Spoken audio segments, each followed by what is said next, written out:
train, like they trick you. And like I pulled up and it was just now starting. Like I heard it, I was like, "You've got to be kidding me!" Like the thing just went down. 107.5 The Game.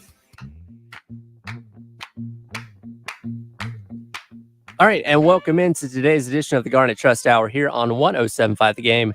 Tyler Head, Chris Clark, and welcoming in our special guest today, Gamecocks pitcher James Hicks, who's fresh off of a start last night against Queens, where the Gamecocks picked up a 12-0 victory. James, first of all, congratulations on the start last night, and thanks for coming in today. Thank you, and thank you for having me. Absolutely. So you're on the mound last night. Correct any of my stats if they're wrong, by the way. 5 innings. Yes, sir. Last night. Okay. Scoreless. Mm-hmm. So obviously, when you got out there, you had a couple innings in a game earlier this season, but this was your most extended action. Yes, sir. In what? I think it was like 4 years to the day since Tommy John. 4 years. A year and 4 days since Tommy John. Is that right? Somewhere around there? No, I think How in a long was couple days it'll be. I think a it's year. Sunday. It's right at a year. Will be I the believe year Sunday mark. will be Right. the year mark. Yeah. So a year. What I was trying to spit out was like a year and 4 days, but I came up with 4 years somehow instead.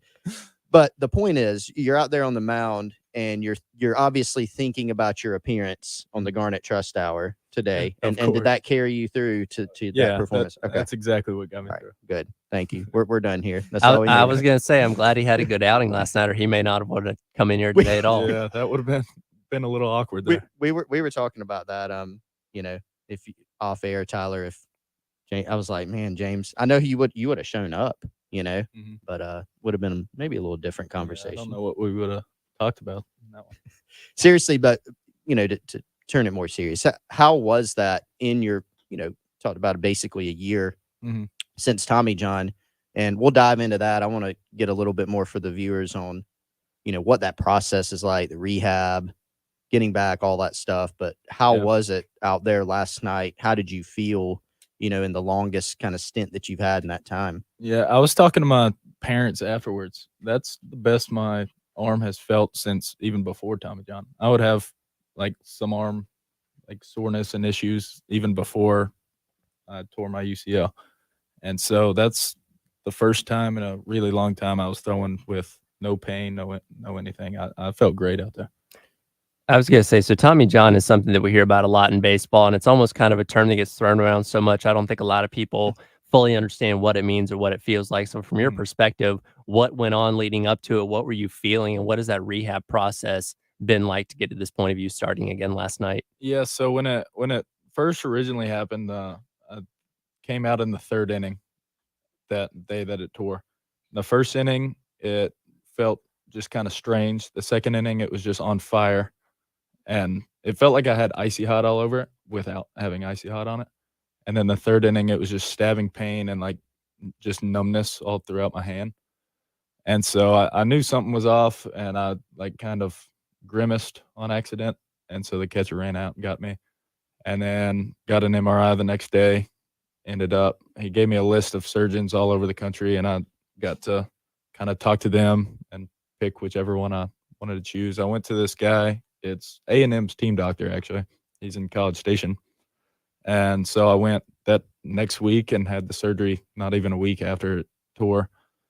And the first 2 months, you don't really do a whole lot. It's just like grip strength and stuff. And then you get the brace off, and that's when you're doing probably an hour's worth of shoulder, forearm, all kinds of just weird movements with 6-pound dumbbells for an hour straight. And it's just so tedious, and it just kind of kills you mentally because you go in there and do the same thing every day. And Right. it's really not a light at the end of the tunnel for a while. But then this summer I got to start throwing again, and that's when it really picked up, and the excitement and everything got me going, got me through it. When you start literally throwing again, soft toss a little bit, like I think the first day was 45 feet, and it was probably like 30 miles an hour. I was just lobbing it pitch back. and catch. Yeah. Yes, sir.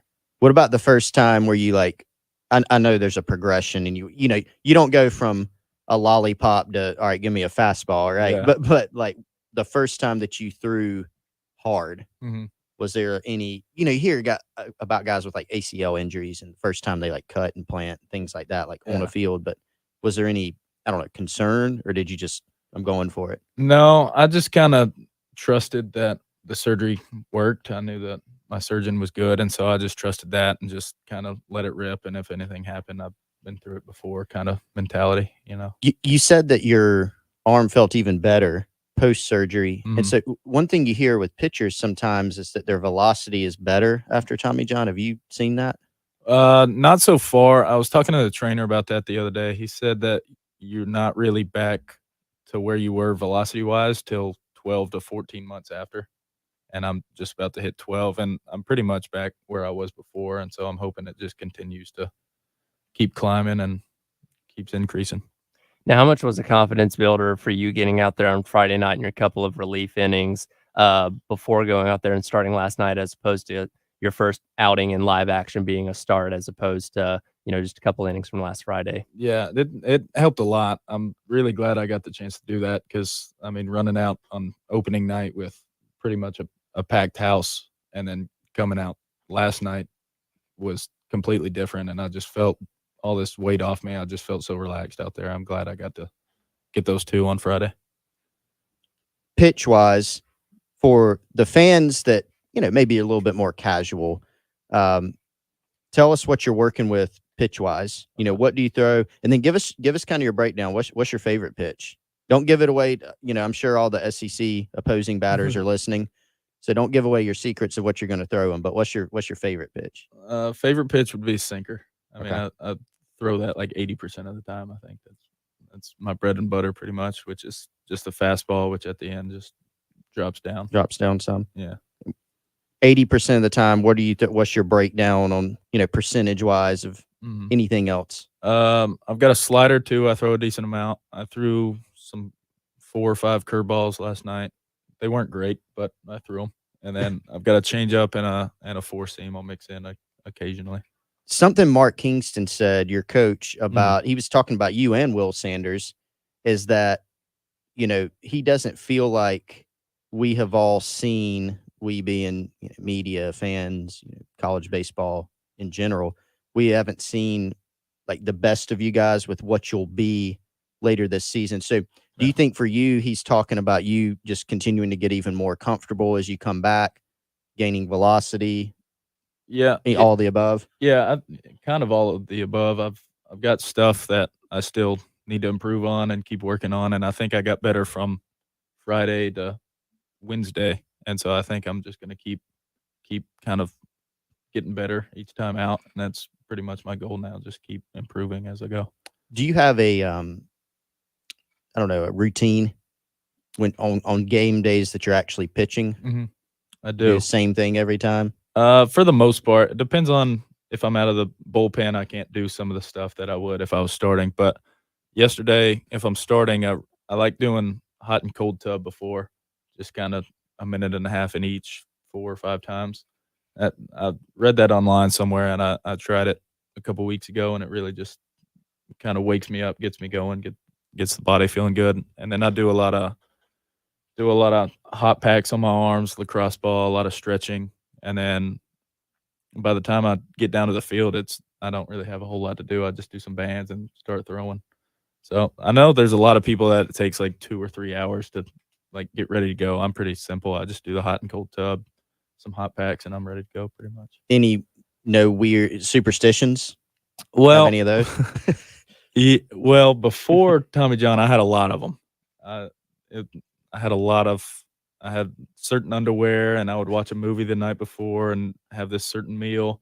And so I've kind of tried to cut back a little bit. And then since I haven't pitched in so long, I kind of want to start fresh, and then whatever works, I'm just going to build on as the season. So right now I don't have a lot, but by the end of the year, I'll have a lot. You're almost like, it's kind of a problem. Like there's too many things going on there. Yeah, I've got 3 certain songs I listen to before I pitch and all this nonsense. It's almost a distraction, all the things you have to do from a superstition standpoint to feel good in your own state of mind. Yeah, exactly. So I'm trying to cut back a little.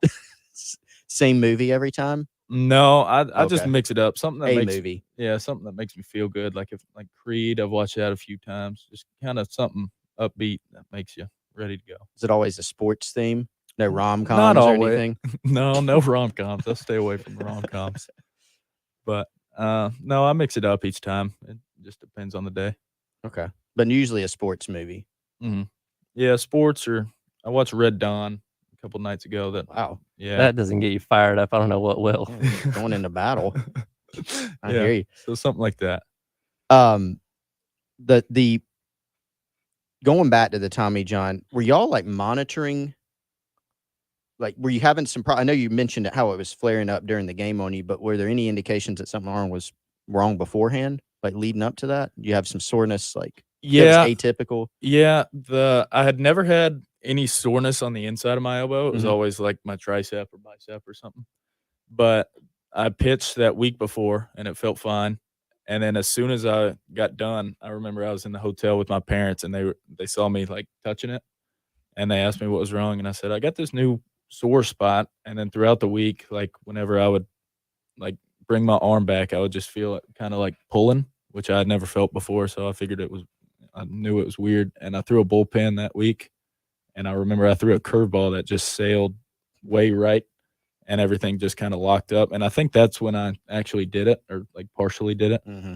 And I figured at that point it was probably too late to do anything now. So I was just going to Ride it out, basically. Yeah. see what happens. So.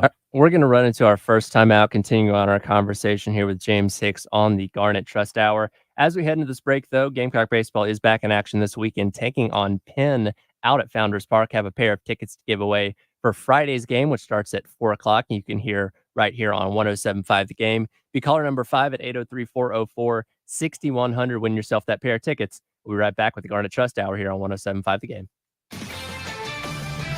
This is Boomer Esiason with CBS Sports Minute. Fresh off his Daytona 500 victory, Ricky Stenhouse Jr. was at the Field Museum Tuesday helping NASCAR announce its partnership with Chicago Public Schools. NASCAR car designers, crews, and drivers use science, technology, engineering, and math skills, or STEM, to win races. Next month, Chicago students will participate in a design challenge to create their own race helmets.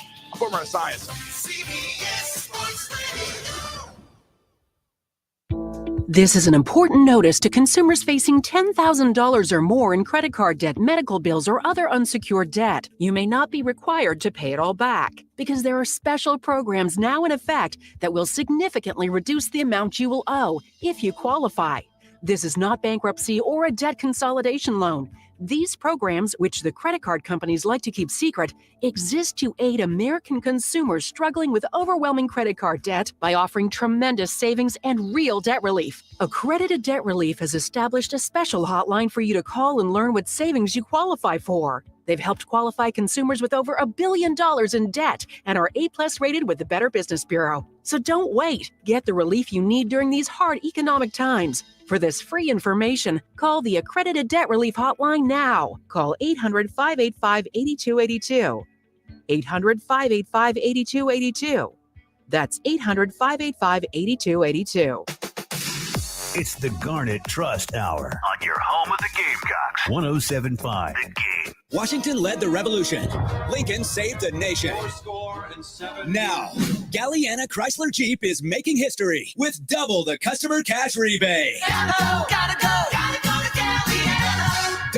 Double the customer cash rebate at Galliana Chrysler Jeep. And exclusive of that offer, lease a 2022 Jeep Compass with 0 down, just $379 per month. Or finance a new Jeep Compass at 2.9 APR for 60 months. Plus, get $5,000 off. Lease a new Grand Cherokee, Wrangler, or Chrysler Pacifica Hybrid and get $10,000 off. New Chrysler and Jeeps with zip, 0, nothing down, and 0 payments for the next 3 months. Or double the customer cash rebate. President's Day sales event at Galliana Chrysler Jeep on Greystone. I-126 Zoo Exit in Columbia. Call 779-7300 or GallianaSC.com. Compass stock number 29165. 42-month lease, 0 down, plus tax and tag. Do it sign. Includes $225 closing fee, no security deposit. $1,792 per thousand borrowed for 60 months at 2.9 APR with 0 down. Subject to lender approval. Offers don't combine. Expires with that. Champion Defense Firearms Training and Sales. Committed to the highest quality education. Focused on leadership, safety, innovation, and advanced skills. CWP, basic pistol, and advanced pistol classes are available. Shop online with thousands of items to choose from. Visit ChampionDefenseLLC.com. And now open the Champion Defense Shooting Complex and Sportsman Club.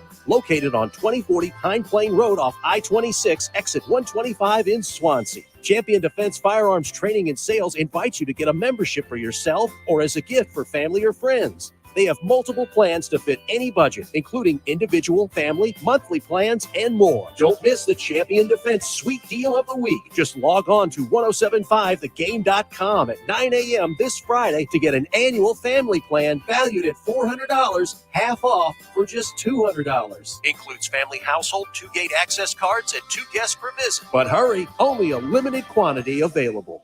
Hey, I'm Jenny Storm. I'm with Stormy Plumbing. Call my dad if you have any slow drains, clogged drains, leaky pipes, runny toilets, runny sinks, or no hot water. Call Stormy Plumbing for all of your service and repair needs. 803-201-2689. At Stormy Plumbing, where we make your gray skies blue. Hey, this is Brian with Stormy Plumbing. Give us a call at 803-201-2689. Again, the number is 803-201-2689. We look forward to hearing from you. Mix a little sports analysis, pop culture, and great interviews, and you've got the Rich Eisen Show podcast. One of the voices of the Los Angeles Dodgers, Charlie Steiner. Carl Lewis singing the national anthem 30 years ago. Your coverage of it leading to one of the greatest giggle fits of all time. It was like being in the back row when a substitute teacher was in, and you're holding it in, and you're holding it in until you can't, and 2 minutes later, you're in the principal's office. The Rich Eisen Show podcast, wherever you listen. Broadcasting live from the Herndon Chevrolet Studios. This is 1075 The Game. A great selection of new Chevys is available now at Herndon Chevrolet. The lot is packed with inventory and more is on the way. So shop your hometown Chevy dealer today. Stop by or shop online today and see why Herndon Chevrolet makes you smile. It's the Garnet Trust Hour on your home of the Gamecocks. 1075 The Game.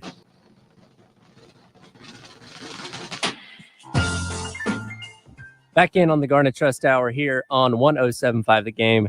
Tyler Head, Chris Clark, and our special guest today, Gamecocks pitcher James Hicks, joining us for this hour. And James, we've been talking about your rehabilitation from the Tommy John surgery, and you mentioned that rehabilitation process of where it's a lot of days of doing the same thing over and over again, and it's a long time before you can finally touch that baseball again, let alone throw it.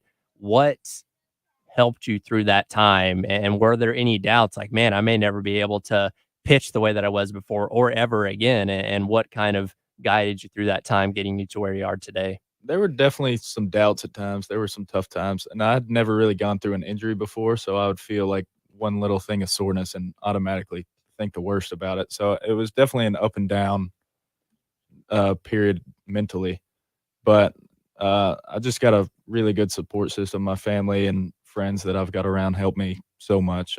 I made so many calls to my parents. I probably annoyed them. I was worried about my arm, but they helped me so much. And having that time this summer rehabbing with Mahoney and Phipps and Sam Simpson and everybody around doing pretty much the same stuff all together, it helps so much. If I was doing it by myself, it'd be awful. How is it going against turn the page to some of your teammates?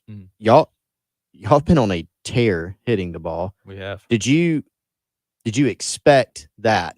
And when I say that, I don't mean like being a good offensive team. I mean, 37 home runs or however many they've hit in the first few games. A lot. Did you anticipate that? I knew we'd be good. I didn't know it would be 5-0 and all be 10-run games. Right. But I don't think anybody anticipates that, but I knew we'd be good, and I knew we're really close, and we're just going out there and having fun, and we're hot right now. It's working out. Could you kind of tell just from, preparing for the season itself, going against some of the guys and just watching them in practice, what sense did you get that made you think, man, we might be really good offensively? I mean, it started early, us all talking about that. We realized it really early that we had a lot of talent on this team, and we were deep in every position. We saw that on day one, that we had 2 at least really good people at each position, which we were all real excited about ever since the start of the fall. So me and Jack Mahoney were making jokes about how it feels like 2010 and 2011 here a little bit. So we've been excited about it for a long time, and now we get to show it off. Is how we're going about it now. Now Jack has a background of being a position player and a pitcher. Mm-hmm. What about you? What's your background? And well, I went JUCO before here, and I originally went to, it's called Crowder College. I showed up there as a two-way, a position player and a pitcher. And the first day he came out with like the groups for the batting practice, and I wasn't on it. And so after practice, I was going to go up and say, "Hey, I'm not in a group." And then I watched what the position players did in practice that day, and it was like 2 hours straight of ground balls. And so I just said, "I'm just pitch. I don't want to be a part of that. I'll just let them do it." What did you do? What positions did you play? I played like middle growing infield, up? mainly short, but played some second. Not used to that many ground balls. You're like, it's too many ground balls in practice. I thought I took a lot, but compared to that, no. You like hitting though? Oh, I liked it. Yeah. Not enough to do it at this level though. Right. With people out there throwing 95, 96, I would not do well. You definitely, so you found your calling definitely in being a pitcher. Yeah. So when you're at a junior college like Crowder, how do you get noticed? Like, what about you, or how does anybody stand out especially in baseball with so many schools playing it? How do you get noticed by a team like South Carolina? I guess it just comes down to stats, and if I was grateful to be on a good team that was winning a lot, so we got a bunch of attention from that.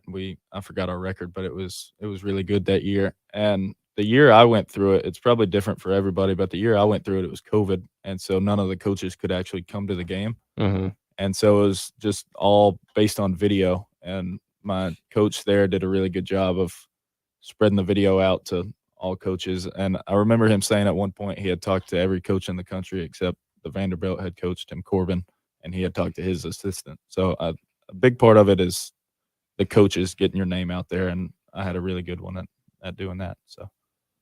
So you mentioned that you wouldn't do well at this level going up against guys like you, basically, and everybody else, Will, and guys in the SEC that you pitched. But were you a good hitter at like the high school level? Like, would you consider yourself? I was nothing crazy. I was pretty good in high school. My junior year, I was above 300, and then my senior year, I was like 270 or 80 with 4 homers. Nothing crazy. I was fine though. I was 2-hole. When you are out there pitching against, all these teams you guys play against, it's, Florida, LSU, Clemson, Arkansas, all these guys, do you kind of take mental notes on, like, a lot of times I'll ask football players, like, who's the best player you ever played against? And they typically have an answer. A lot of times it's, Todd Gurley for guys that played in that era and things like that. But do you kind of keep mental notes on, like, this is like the toughest hitter I've ever faced? Yeah. I don't mean to. It just kind of works out that way. And Wimmer's definitely one of those that come to mind first whenever I get that question. Wimmer, and then he played third for Arkansas last year. His name's Caden Wallace. He grew up 20 minutes from me, so I always played against him growing up. And it's between those two is who always comes to mind first. It's just hard to, like, they're just really good at making, like, you can't strike them out. Like, what is it that makes a hitter like annoying to go against? Yeah, they just don't really have many holes. Like, some hitters you can tell don't hit the inside pitch well, so I just pound them on the inside. But Wimmer and Caden just do everything well, and they can hit off speeds just as well as fastballs wherever it is. And so it just makes them really difficult to strike out or even get them to weak contact on them. Don't give away, anything that you shouldn't, but how do you structure basically what you're going to throw? You know what I mean? So between the scouting report that y'all have on players, getting pitches called during the game, maybe you shaking off a pitch, like, how does that flow go? Coach Parker does a really good job of coming up with scouting reports on every player, and he's got a really good plan coming into it. He knows the hitters that we're facing so well, and so I really just trust him. There's a lot of people that shake a lot. I don't really like to do that. I like trusting Coach Parker because he knows what he's doing when it comes to pitch con. So I just trust whatever he calls and try to execute the best of my ability. All right, going to run to another break. Going to come back on the other side, continue our conversation with James Hicks here on the Garnet Trust Hour. Got another pair of tickets to give away for this weekend for Saturday's games. They take on Penn at Founders Park. First pitch for that going to be at 2 o'clock. Be caller number 5 at 803-404-6100. Win yourself a pair of tickets. We'll be right back on the Garnet Trust Hour here on 107.5 The Game. It's the Garnet Trust Hour On your home of the Gamecocks. 107.5 The Game. I'm Martin Hoke, the inventor of Navage Nasal Care, and I love Navage.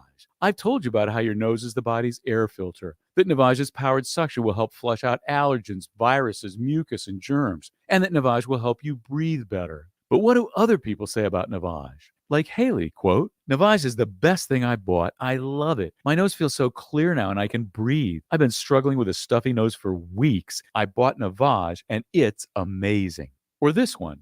I use Navage every night, could not imagine life without it. I have 5 cats, and before I found Navage, I was a clogged mess. Now I breathe so much better, unquote. Those are 2 of over 100,000 online reviews praising Navage, the all-natural solution trusted by over 3 million people to help you breathe better, sleep deeper, snore less, and stay healthier without drugs. Navage is available at Walmart, CVS, Walgreens, Target, Rite Aid, and online. Navage, N-A-V-A-G-E, clean nose, healthy life. At Firehouse Subs, a portion of every purchase helps provide life-saving equipment to first responders. They make our subs differently because their subs can make a difference every day.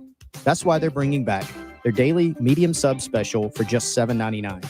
Enjoy a different handcrafted medium sub at a special price for every day of the week. Like today's Thursday special, the spicy Cajun chicken sub for just $7.99. Get it for a limited time only at Firehouse Subs. Order now with the Rapid Rescue at firehousesubs.com. If it's round, rubber, and roll, Rose got it. If it's round, rubber, and roll, Rose got it. Hey folks, Cameron Bo Williamson here with Bow Tie and Oil, now open next to the Publix at Hendricks Crossing in Lexington. We are family owned and operated, serving the Midlands for over 30 years. Come check us out or give us a call at 803-520-4444. If it's round, rubber, and roll, Bow Tires got it. Jay Phillips here from my good friends at Dan's Fan City in Harbison. Ceiling fans don't sound like something you think about a lot because you don't really need to, but when you've got them, they work well, keeping energy costs down and your comfort level up. John at Dan's Fan City wants to remind you to make your ceiling fan move in reverse this time of year to keep the heat off the ceiling. See John for any questions and for all of your ceiling fan needs. Go to Dan's Fan City in Harbison or call them at 781-FANS. You'll be glad you did. You haven't tasted real Carolina barbecue until you've experienced Little Pig's Barbecue. Full-service dine-in buffet with barbecue ribs, brisket, chicken, rice, hash, tomato pie, macaroni and cheese, and many more of your favorites. Eat in or take out. Little Pig's Barbecue on Alpine Road is open from 11 to 2 on Wednesday, 11 to 8 Thursday through Saturday, and 11 to 3 on Sunday. Little Pig's Barbecue on Alpine Road. Little Pig's family looks forward to seeing you soon. Since 2010, the Hood team at Coldwell Banker Realty has been endorsed by financial expert Dave Ramsey as one of his trusted partners in the Midlands of South Carolina. Where real estate is concerned, if Dave Ramsey puts his trust in the Hood team and has for the past 13 years, you should too. I'm Danny Hood. And I'm Karen Hood. And I'm William DiMaggio. We're the Hood team at Coldwell Banker Realty. Give us a call at 803-730-2512 or online at thehoodteam.com. Making a difference in the lives of children and families brings a feeling of satisfaction that is unmatched. You may be just the person to help them to a brighter tomorrow. Answer the call and learn more about becoming a child welfare case manager at dss.sc.gov. There, you will find qualifications needed and information about salary and benefits available.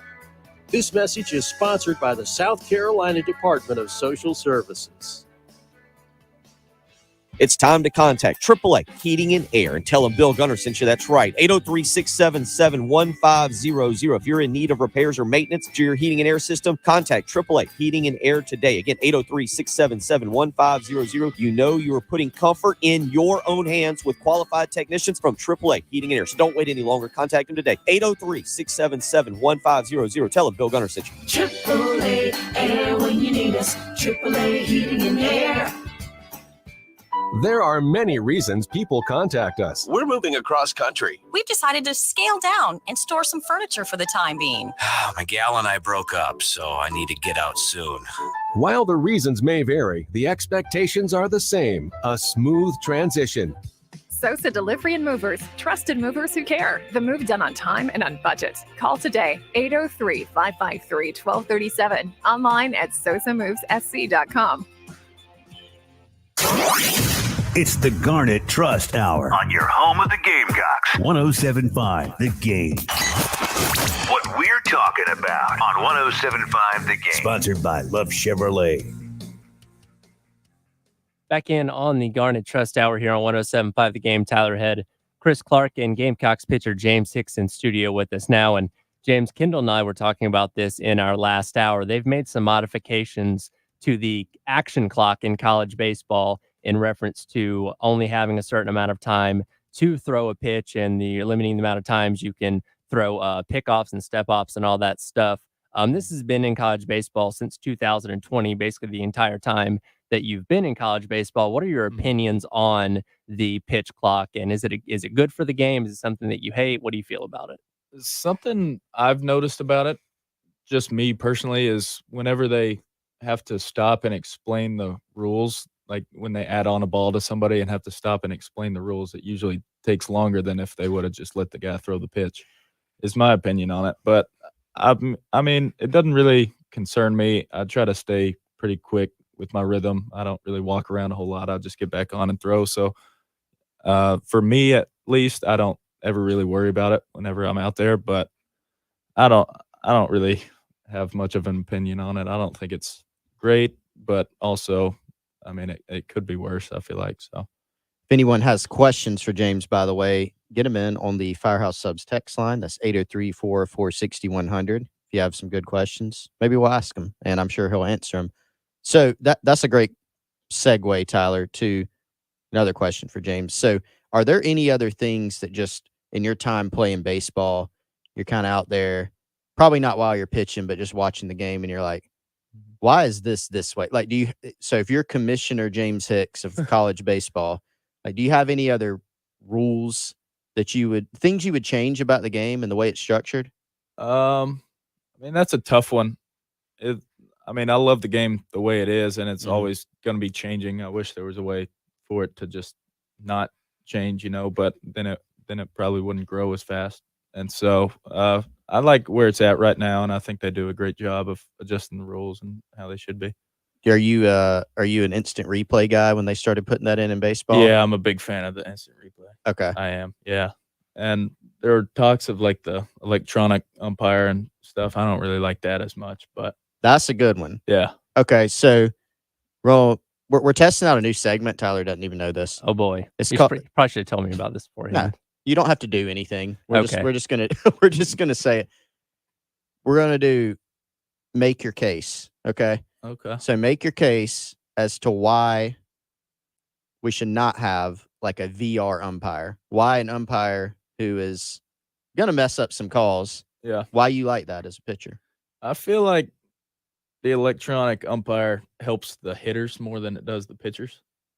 Okay. And I say that because catchers these days have gotten so good at how they receive the ball, making it look like a strike, that a lot of the time they'll steal strikes for you, and which they can't do that if there's an electronic umpire. So I think it definitely helps the hitter having that. And me being a pitcher, I'm kind of opposed to it because I like the catcher stealing some strikes back there. That's a good point. I haven't thought about it. So y'all benefit more. You think the umpire, when they miss calls, it's more in the pitcher's favor? I think so. I mean, it depends on the umpire and everything. There are some that are better than others. Yeah, yeah. But yeah, I think most of the time it's in the pitcher's favor. Do y'all go through and, I mean, you probably don't. It's probably the coaches, but y'all go through and chart like that was a strike instead of a ball that was called. Yeah, we Like, get feedback a couple seconds after the pitch, and we have a guy behind home plate reading the TrackMan and gives the exact location and if it was a strike or not, and he looks at the dugout and says yes or no on the and then Kingston can go out and tell the umpire, hey. Yeah, usually it's just kind of a quick yell from the dugout letting them know that actually was a strike. You need to correct that next time. And is that something you're factoring in when you're going to make a start? Like, hey, this guy's going to be behind the plate. Here's what he calls. Here's what he gets wrong, and kind of going from there. No, not really. It's just kind of as the game goes, I notice what he's calling and what he's not, and so I kind of factor that in. But also at the same time, I've got some good confidence in my command, and I know that I can throw a strike when I really need to. And so if I was a little bit wilder, I'd probably make me a little nervous knowing if there was a tight umpire or one with a big zone. So I don't really worry about it a whole lot. What's the and if the answer is super obvious and I missed it, I'll go ahead and apologize in advance. Close. Have you ever thrown a no-no? Well, in JUCO, I had a game where I was 2 outs away from one, and I was working on a cutter for some reason, and I hadn't thrown it all game. And you decided that was a good time to try. I felt like that was the right time to throw one, and so I threw it, and it forgot to cut, and so it was just a fastball at 85 pretty much, and he hit it about 450 feet, and so that broke up the no-hitter. That's the closest I've been to one.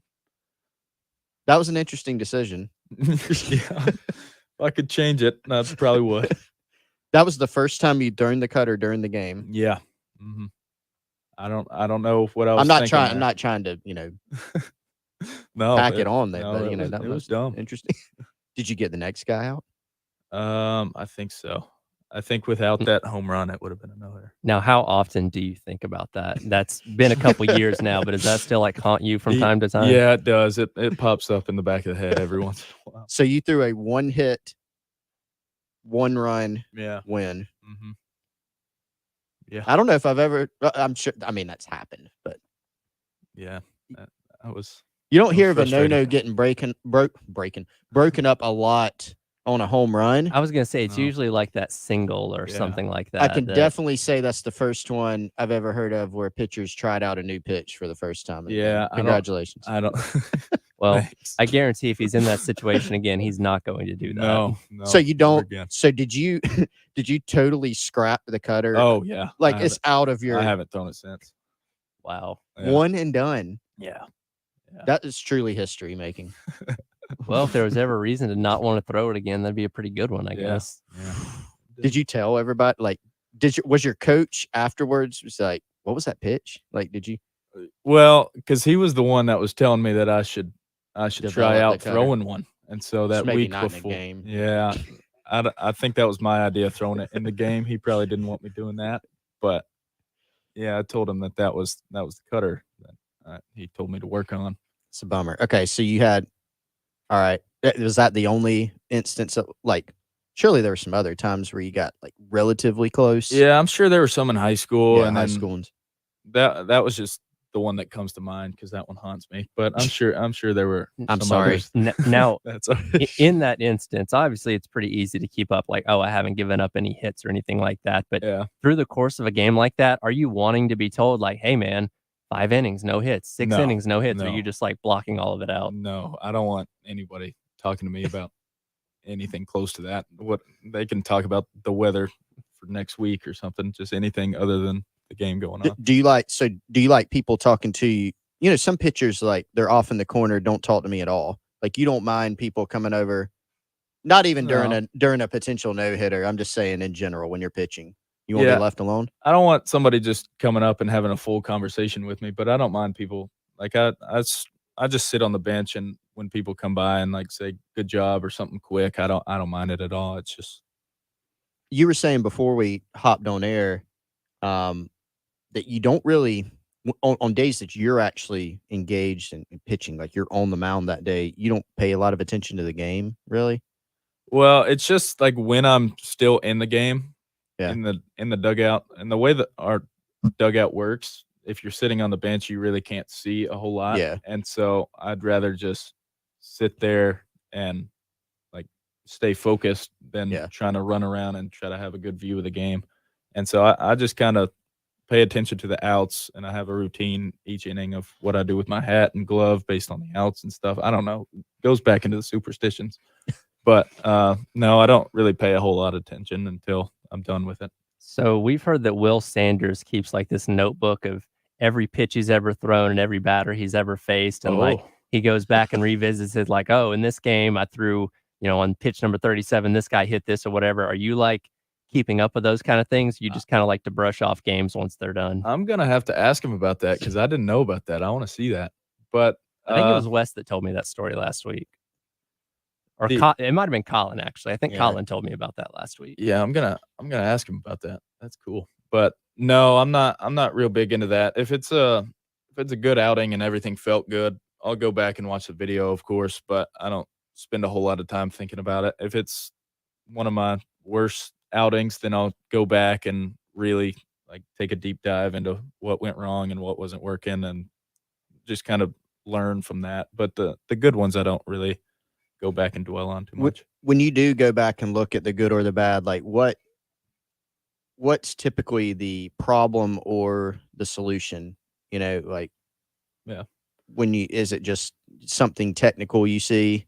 Yeah, most of the time it's something mechanical that leads to my pitches not being as sharp as they usually would be. And so usually I can find something I'm doing different with my delivery that changes it. But there's also times like when I first came back from Tommy John pitching in the scrimmages, I could tell during the game I was real sped up. I wasn't just taking time to breathe and relax out there. I was just rushing through, And so sometimes it's mental, but most of the time it's mechanical that leads to. On the other side, I want to get into a few fun things and then look back kind of on the MLB draft process because, of course, you turned down an opportunity to go pro to come back here to South Carolina. Yep. Going to run into our last time out, come back on the other side, learn a little bit more about James Hicks as we wrap up the Garnet Trust Hour here on 107.5 The Game. It's the Garnet Trust Hour on your home of the Gamecocks. 107.5 The Game.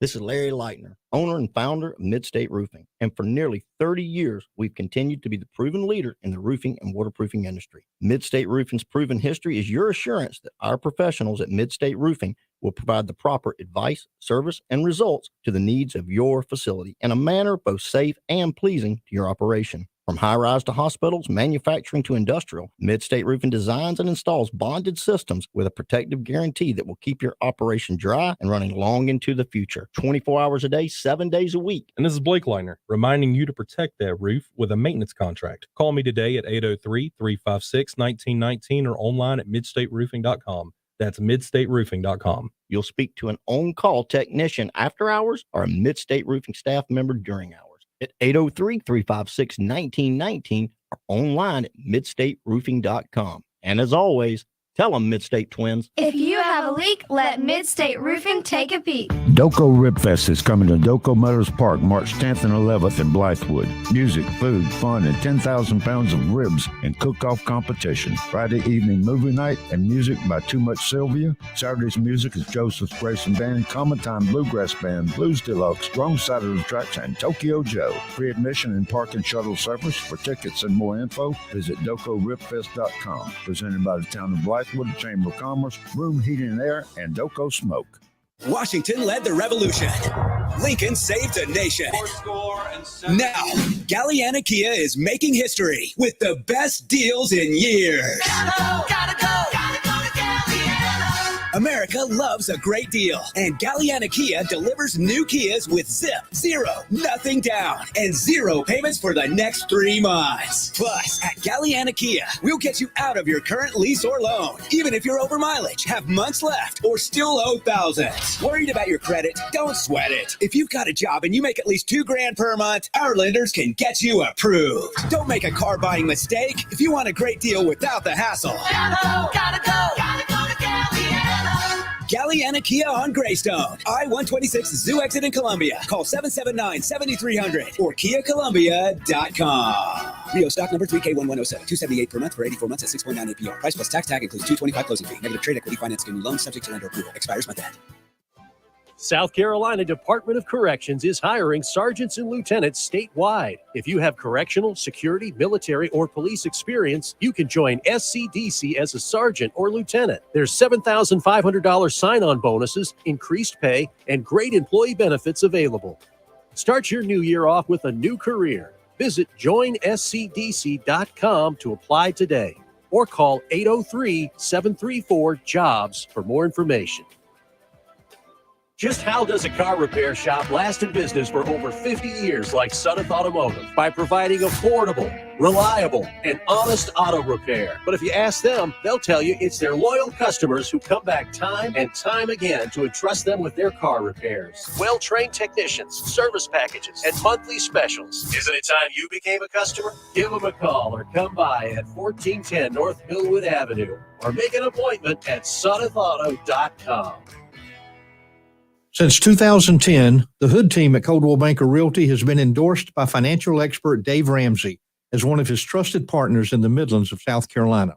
Where real estate is concerned, if Dave Ramsey puts his trust in the Hood team and has for the past 13 years, you should too. I'm Danny Hood. And I'm Karen Hood. And I'm William DiMaggio. We're the Hood team at Coldwell Banker Realty. Give us a call at 803-730-2512. Or online at thehoodteam.com. Broadcasting live from the Herndon Chevrolet Studios. This is 107.5 The Game. Discover Herndon Certified, Herndon Chevrolet's premier used car warranty. Shop with complete confidence knowing Herndon Chevrolet has got you covered. Stop by or shop online today and see why Herndon Chevrolet makes you smile. It's the Garnet Trust Hour On your home of the Gamecocks. 107.5 The Game.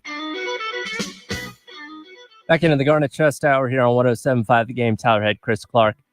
Wrapping up today's edition with James Hicks of the Gamecocks baseball team. And Chris, I guess this is the point in the show where we have to ask him about food because we always end up doing that with all of our guests. And a lot of our guests usually end up having some pretty good recipes that they're happy to boast about. You a guy that likes to cook, James? Not the biggest cooker. I cooked some this summer and I would just keep it simple where I would just kind of make some chicken and then have the instant rice and put some cheese dip on it and have chicken, cheese, and rice. I'd have that about 3 or 4 times a week. Make some good quesadillas. Really good peanut butter and jelly. Telling you, nothing wrong with being simple. Yeah. Dude, I love the queso on rice. Anything with, if you say queso, I'm in. Yeah. Like if you were like, I do queso on my peanut butter and jelly, I'd be like, yeah, that'd probably work. That sounds really good. Now, you gave me one before the show. Yeah. This will be another Make Your Case. This is part 2 of Make Your Case. You told me about chips on a burger. Mm-hmm. Tell me about that. There's this place that me and my friends go sometimes, and they've got all these options of weird stuff like peanut butter, blah, blah. Yeah. I don't know.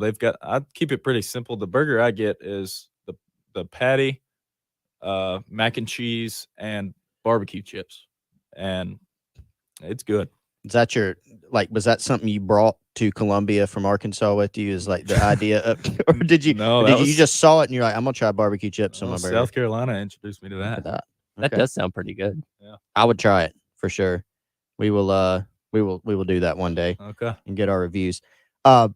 Teased before we went to break that we wanted to talk about, made sure we hit on the MLB draft a little bit. So you're drafted in the 15th round. Yes, sir. By Baltimore.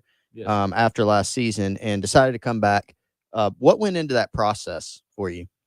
It was pretty stressful there for a few days. And I was very grateful to be in that position where I had that choice. But it was still stressful. And I pretty much talked to everyone I knew about it, which was the wrong idea because everybody's got a different opinion, and that just kind of made it worse for me. But ultimately what I kept coming back to was that this is the place that took a chance on me just from seeing video out of a college, and I owed it to these great coaches and fans here. They only saw me for 7 innings or whatever it was, and that just wasn't enough. I wanted to come back and really contribute to this team and be a part of something great, and I knew we'd have a good team coming back, and so I just wanted to keep playing here and do well. You mentioned earlier how Coach Parker does a really good job pitching, or not pitching, but giving you, scouting reports and things like that. Yes, sir. Pitching coach. Tell us a little bit about your relationship with him and just working with him on a daily basis. Yeah, I love Coach Barker. I loved him last year before I got hurt, and even when I got hurt, he didn't brush me under the rug. He still talked to me a lot each week, and we stayed close throughout it. And then this summer and through he would be up at the field this summer whenever we were all there, and so we'd always just hang out because we didn't really have a whole lot to do. And so we got real close over that. And I love Coach Barker. He's going to go down as one of my favorite coaches ever. He's great at what he does, and I'm glad to be working with him. You were telling us we've gotten to the portion of the show where I'm just going grab bag and jumping all over the place. You told me that you played some football up until what, ninth grade? Ninth grade. You were a quarterback. I was. Okay. My 8th and 9th grade year team went a combined 0-19. Ooh. And it would have been 0-20, but one got rained out. So I really thought you were about to go I was pretty good. We were 20-0. No, my best receiver that I had went on to high school that next year to be a lineman. They moved him to lineman, and he was my best receiver that I was going to. So okay, I wasn't working with much, but also I was not the best either. So I mean, we appreciate the honesty. So you could have lied, and we would have never been able to prove you wrong. No, we really weren't. Right? Yeah, I was great. I would have given Spencer a run for his money here, or whatever. How far could you throw it? Not far. I was definitely a late bloomer, you would call me. I was probably 140 pounds in ninth grade, or if that. And so I was too small to be out there. I could barely throw, couldn't really run. Not a whole lot going on for me. That's not a great scouting report on yourself. What are the similarities between throwing a baseball and throwing a football? Is there any crossover there? I know there's a lot of people. I know Becker's one of them that this summer and in the off season he throws the football a lot just to kind of keep his arm pass short and not get it long, because with a football you can't have a long arm. And so a lot of people use it to kind of work on shortening up their arm. And I throw it a lot before I start throwing the baseball just so I get extra loose. So Taylor Jacobson was in here last week with Wes and Tyler and mentioned that sometimes the USC athletics teams will do team swaps. Basically, y'all go and play another sport. Basically, have you participated in any of these? I have not. You've seen some going on. Last year we went to beach volleyball, I believe. And then this past weekend, it was Sunday morning, we had 4 or 5 guys go to equestrian, ride some horses. I wish I would have known about that. I didn't get the memo on that, or I definitely would have, because that sounds awesome. But you don't want to go rekindle your football days, go throw with the quarterbacks a little bit? No. I think you should do that. I'm staying away from there. Get Justin King and his team to film that. So Taylor told us that the soccer team swapped with the dive team. They had to jump off the high dives. That's something you'd be interested in? God, no. No, not a swimmer? I do not like heights. We went to that Fort Jackson and had to rappel down the 40-foot wall.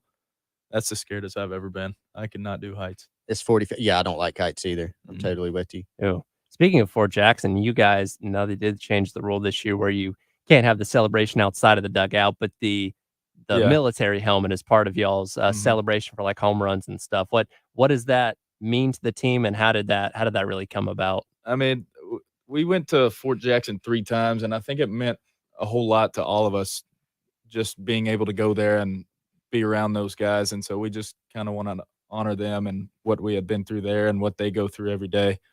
And so we had the Troop Tuesday, the Tuesday night game. We had the new camo hats, which look great, by the way. Yeah, those things are sweet. And then we've got that helmet in the dugout, just kind of pay our respects and honor them and what they do. If you were putting together the best athletes on the team, something we do with the football players, a lot of them play basketball. You told me you didn't play basketball. Not your sport. But we have them put together their starting 5. So I can't really get you to do that, but who are the best athletes on your team just overall? Maybe not best even baseball player. Okay. Just best athlete. Jack Mahoney's a good athlete. He had an offer from Notre Dame to play football, play quarterback. Not many people know that. Good golfer, you said. Yeah, he is a good golfer. Wimmer's good. He's a good athlete. And then probably Stone. Those three are all real good athletes. Patrolling center field Yeah. out there, making Yeah. some great catches. So in school right now, Mhm. I know you said you do not have to go to class today. Yeah. You were going to go. I was. You were fully planning on it. You're Uh-huh. not skipping school to be here. Yep. If Coach Kingston's listening. What are you studying? And then what do you want to do after baseball is over, whenever that may be?